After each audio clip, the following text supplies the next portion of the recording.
The word recovery means something different from the word arrest. Most people reading a headline wouldn't stop at that distinction. They'd absorb the dollar figure, feel the weight of a family's desperation, and move on. But the people who write reward announcements in coordination with federal investigators choose every word with precision. And when the Guthrie family announced their $1 million offer on February 24th, the specific word they chose to anchor the entire offer was not arrest. It was not conviction. It was not justice. It was recovery. Any information that leads to her recovery. That single word, sitting quietly inside a sentence that most coverage reduced to the number behind it, may be the most honest thing anyone connected to this investigation has said publicly in 4 weeks. Former Secret Service agent Jonathan Wackrow, speaking to CNN about the strategic architecture behind the reward announcement, identified what the language shift actually signals.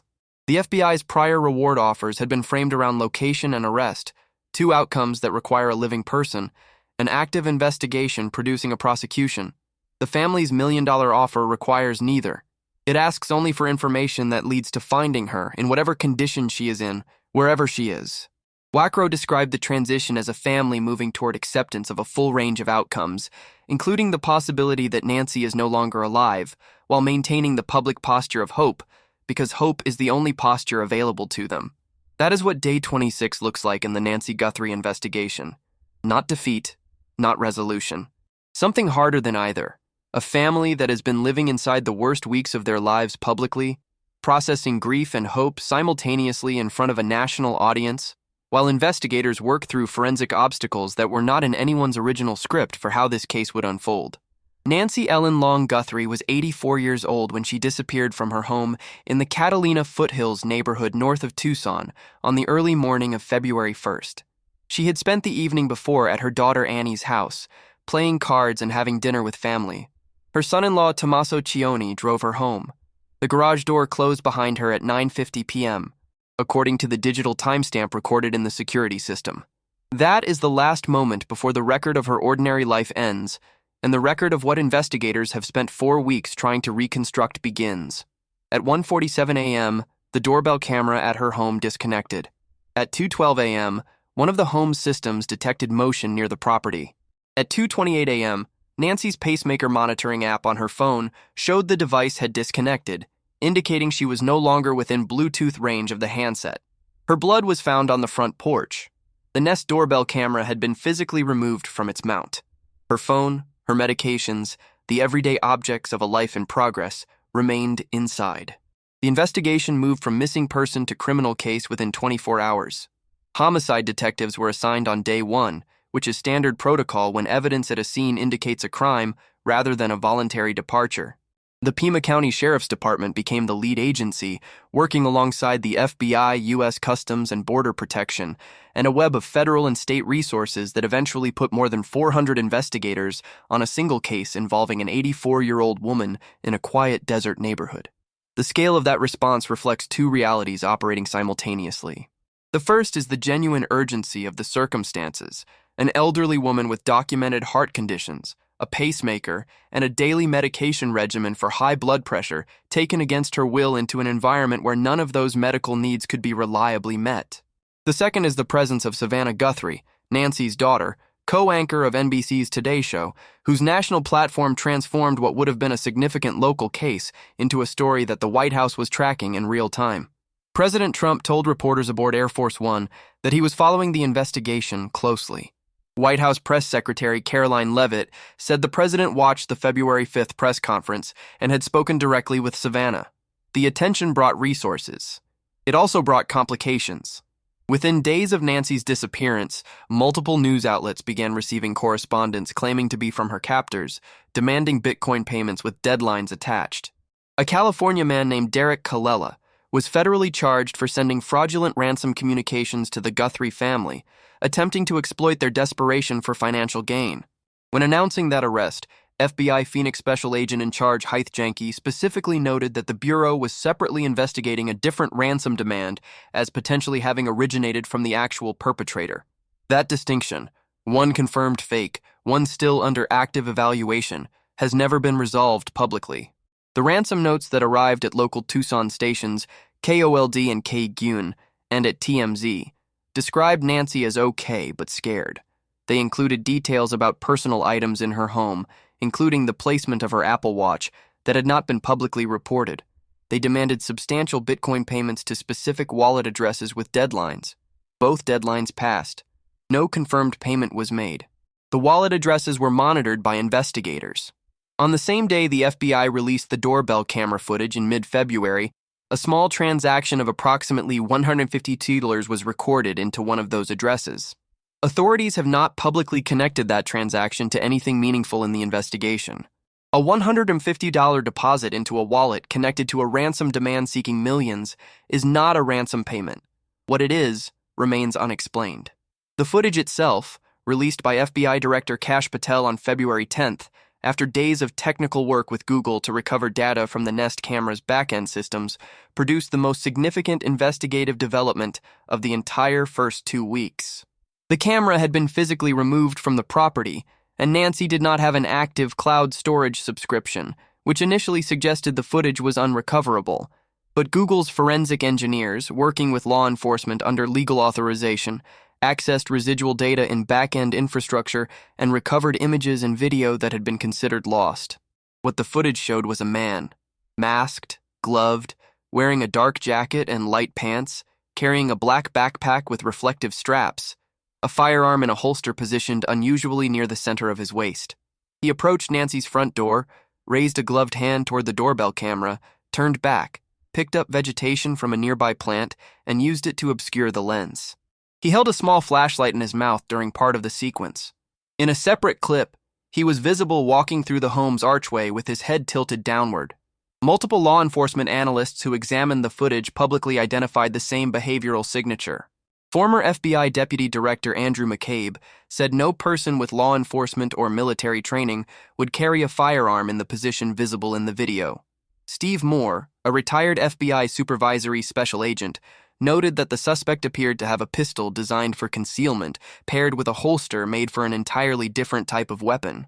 The two items were mismatched in a way that someone with firearms experience would immediately recognize and avoid. The picture that emerged from professional analysis was not a trained operative.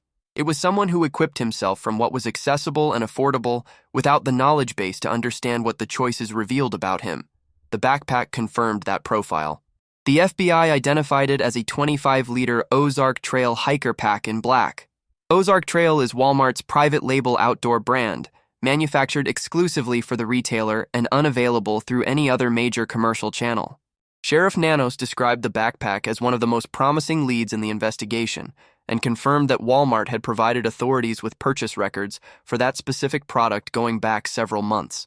Every transaction involving that exact SKU at every relevant location already existed in Walmart's corporate systems by the time investigators asked for it. The holster generated a parallel investigative track. Described by one officer who examined the footage as consistent with a strategy brand hip holster available at select Walmart locations for approximately $10, it was in stock at only 2 of more than a dozen Tucson area Walmart stores at the time of the investigation. The transaction pool for that specific item at those specific locations in the relevant time window is small enough to be meaningful. Sheriff Nanos separately noted that investigators were canvassing gun shops throughout the Tucson region, asking staff whether they recognized the holster or the weapon, describing the holster as having what he called pretty unique characteristics. Then came the glove. A black glove was recovered approximately 2 miles from Nancy's home in a field near roadside brush along what appeared to be the departure route from the property. It visually matched the style of gloves worn by the suspect in the doorbell footage. DNA from the interior of the glove was extracted and submitted to CODIS, the FBI's combined DNA index system containing more than 19 million offender profiles and over 434,000 Arizona-specific profiles. The comparison returned no match. No prior criminal record in the national database. No prior arrest that generated a DNA sample. The profile belonged to an unknown male who had never previously entered the system. That result was the first significant indicator that this investigation would not resolve quickly through standard forensic channels. CODIS works when it works because the suspect has prior criminal history documented in the database. When it doesn't return a match, investigators have to build the identification from a different direction. But what happened next with the DNA found inside Nancy's home was the development that changed the investigation's trajectory in ways that the public didn't fully absorb when it was reported. Sources close to the investigation described the DNA collected from inside the property to CBS News as low level, meaning the biological material present may not be sufficient to generate a clean, reliable profile suitable for database comparison. A second law enforcement source clarified that low-level samples can be enhanced through laboratory techniques, but that enhancement takes time and doesn't always produce a usable result. The sample was sent to a private contracted laboratory in Florida. As of February 25th, the lab had not concluded whether the sample was viable. Here is what that means in practical terms. The most direct path to identifying the suspect was to match the DNA from the glove to the DNA from inside the house, establishing that the same person who wore the glove was also inside the property. That match would have created what forensic analysts call a corroborating connection, two independent sample locations producing the same biological profile. CNN chief law enforcement analyst John Miller had specifically identified this comparison as the key analytical question investigators needed to answer weeks ago. 4 weeks into the investigation, that comparison has not been made because the house sample has not been confirmed as viable. The genetic genealogy pathway, which begins exactly where CODIS ends and has produced breakthroughs in cases including the Golden State Killer and the Idaho student killings, faces the same obstacle. The process converts forensic DNA into a genetic code and compares it against voluntarily submitted consumer DNA profiles in smaller law enforcement accessible databases like GEDmatch and Family Tree DNA. Even without a direct profile match, the system identifies biological relatives whose presence in the database creates a pathway toward the suspect through family tree reconstruction. Genetic genealogist C.C. Moore, who spoke to the Today Show about this specific investigation, said the suspect should be extremely concerned if investigators have viable material to work with. The conditional phrase matters. If investigators have viable material, the Florida lab is still determining whether that condition is met. What the investigation has instead is the physical evidence trail from the retail purchases, a tip infrastructure that has received somewhere between 40,000 and 50,000 contacts across the sheriff's office and the FBI. New tips that arrived at a rate of approximately 7,150 in the hours following the $1 million reward announcement and the behavioral profile of a suspect whose equipment choices point consistently towards someone who moves through ordinary civilian life without specialized criminal infrastructure. And there is the matter of the two photographs. The FBI released both images as part of the same evidence package on February 10th. Sources familiar with the investigation subsequently told ABC News, CNN, and CBS News independently that the two images were not taken on the same day. The photograph showing the suspect at Nancy's door without a backpack was captured by the Nest camera on a day prior to February 1st. The images showing him with the backpack are from the morning of her disappearance. The Pima County Sheriff's Department responded to this reporting with a statement noting that no timestamps are associated with the recovered images, and that any claim the photos were taken on different days is speculative. Sheriff Nanos reiterated the same point directly to the Today Show. The official position is that the timing cannot be confirmed from the evidence as it exists. Both things can occupy the same space simultaneously. The official position is technically accurate given the absence of confirmed timestamps. The sourced reporting from multiple major outlets citing people with knowledge of the investigation cannot be dismissed as speculation. If the sources are correct, the behavioral and investigative implications are significant. Someone who appeared at Nancy's door on a prior occasion, without the operational equipment he would later bring, then returned on February 1st fully equipped, was conducting surveillance. He was assessing the environment. He saw the camera on the first visit. He returned having processed what the camera meant for his exposure, and having decided to address it directly, which is exactly what the footage shows him doing. That behavioral pattern explains the investigative request that law enforcement issued to Nancy's neighbors, asking them to review their home security footage going back to January 1st, a full month before the disappearance. That is not the standard request for footage from the night of an incident. It is a request that reflects an investigative belief that the suspect was in the area earlier, possibly multiple times, and that the departure route and neighborhood presence from those prior visits might be captured in residential surveillance that doesn't know yet it is evidence.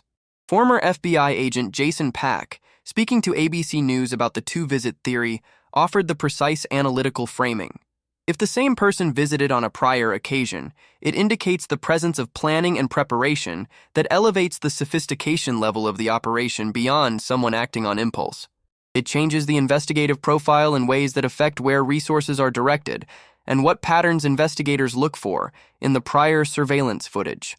On February 25th, drone footage captured investigators at Nancy's home for what Fox News reported was part of the process of returning the property to the Guthrie family. Detectives were seen walking through the backyard area near the pool and through a gate to the back patio. They were also observed at the front entrance, near the area where Nancy's blood had been found on the porch. The investigation's active work at the property appeared to be concluding, at least in terms of the physical crime scene itself. The investigation's active work elsewhere continues across multiple simultaneous tracks. Walmart's corporate systems contain months of purchase records for the Ozark Trail backpack by SKU across all relevant store locations in Arizona. That transaction pool, cross-referenced against parking lot surveillance and interior camera footage from the stores, cross-referenced further against cell phone location data and vehicle records, generates a narrowing sequence. Each data stream that confirms a specific person's presence in a specific store during the relevant time window reduces the candidate pool. The holster's limited stock availability at the time of purchase makes its transaction pool smaller than the backpack pool. The intersection of both items in the same retail ecosystem narrows it further. The genetic genealogy process, assuming the Florida lab produces a viable profile from the house sample, will run independently of the retail forensics. If it produces a name, investigators cross-reference that name against Walmart's records. If retail forensics converges on a specific individual, that person's DNA becomes the comparison target for the biological profile. Two independent investigative tracks arriving at the same name through different methodologies produce the evidentiary standard from which prosecutions are built. The $1 million reward introduces a third track. The reward is not aimed at strangers who saw the footage and think they might recognize the backpack. It is aimed with functional precision at someone who shares geography, relationship, or daily routine with the person who took Nancy Guthrie from her home. That person has been living with specific knowledge for 26 days. They have watched the coverage, they have seen the footage, they may have recognized the way someone moves, a piece of equipment they've seen before in a different context, a conversation that now lands differently than it did when it happened. $1 million is a number that changes the calculation for someone who has been weighing what they know against what coming forward would cost them.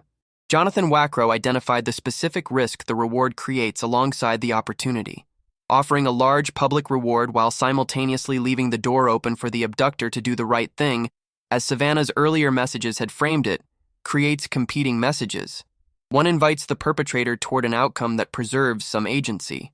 The other incentivizes people who know the perpetrator to remove that agency entirely. The FBI's crisis negotiators, Wackrow noted, would have been carefully managing that tension from the beginning, which is part of why the reward was delayed until week 4 rather than announced immediately.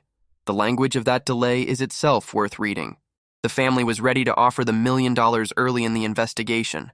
Law enforcement advised against it. The concern at that stage was infrastructure. The tip system was already handling 40,000 to 50,000 contacts and could not effectively process a new flood of information without the signal being lost in the noise. By week 4, the initial tip wave had crested. Credible leads from the footage recognition period had been largely run out. The investigation needed new input from a source that hadn't yet been activated. The reward creates that source by changing the incentive structure for someone who has been sitting on information and hasn't yet decided what to do with it. CNN also reported a detail that received less coverage than its potential significance warrants. During the enhanced forensic review of the doorbell footage, investigators identified what appeared to be a ring on the suspect's hand, visible underneath his glove. The specific detail, a ring worn under a glove during an operation, is the kind of personal artifact that is simultaneously an identifying characteristic for anyone who has seen this person wear it, and an investigative thread that, if confirmed, adds another dimension to the physical description beyond height, build, and shoe type. The case as it stands on day 26 is not a cold case. Cold cases are investigations where the active investigative work has stopped because no viable leads remain. More than 400 investigators are still working this. The lab in Florida is still processing evidence. The genetic genealogy pipeline is being built. Walmart's records are being cross-referenced. Neighborhood canvassing is ongoing. The tip line is still receiving and processing incoming information. The pacemaker signal detection equipment mounted on the Pima County helicopter is still flying. None of those activities describe a stalled investigation. What they describe is an investigation that encountered the worst version of the forensic evidence scenario. Primary DNA, too low level to confirm as viable. CODIS returning no match on the secondary sample. Retail forensics producing strong circumstantial direction but not yet a confirmed identification, and a suspect pool that has been systematically narrowed through elimination without yet arriving at a named individual. Savannah Guthrie, on the day she announced the reward, said the family was blowing on the embers of hope. The image in that phrase is specific and earned. Embers are what remain after the initial fire has lost its intensity. Blowing on them is an act of deliberate effort against entropy. It is not the language of someone who has stopped believing. It is the language of someone who understands exactly where the fire is and is doing the thing that is left to do. Nancy Ellen Long Guthrie was born January 27, 1942. She raised 3 children in Tucson after her husband died in 1988. She attended St. Andrew's Presbyterian Church, where her name has been spoken in prayer every Sunday for 4 consecutive weeks. She has grandchildren who, in her daughter's description, crowd around her and cover her with kisses. She has been gone for 26 days. The word that her family chose when they put $1 million behind finding her was recovery. Whatever state she is found in, wherever she is, just bring her home. If you have any information about the disappearance of Nancy Guthrie, contact the FBI at 1-800-CALL-FBI or submit a tip at tips.fbi.gov. The Pima County Sheriff's tip line is 520-351-4900. The family reward is $1 million for information leading to her recovery.